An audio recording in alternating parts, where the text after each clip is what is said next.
जय जगन्नाथ समस्त दर्शक बंधु मान को स्वागत आम चैनल टीके दुष्ट टोटाल वालर आउ गोटे वीडियो को आज कहानी विशाखापाटना यात्रा से दिन थिला 2023 मसीहा अक्टोबर मास 21 तारिख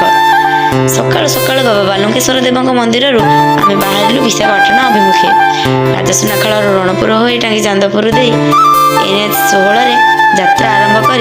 बाइक जोगे आमको अतिक्रम करने को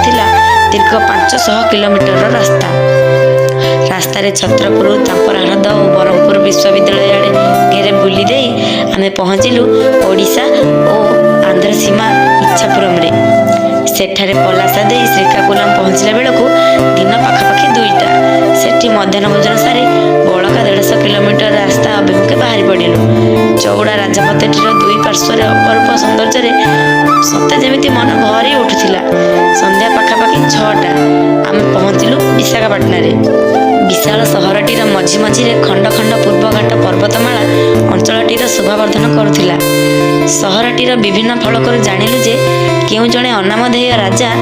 चतुर्थ शताब्दी बेलू एटी विशाखा नक्षत्र उद्देश्य एक विशाखा मंदिर तोड़ी जहाँ कालक्रमे सागर गर्भरे लीन हो जाइथिले भी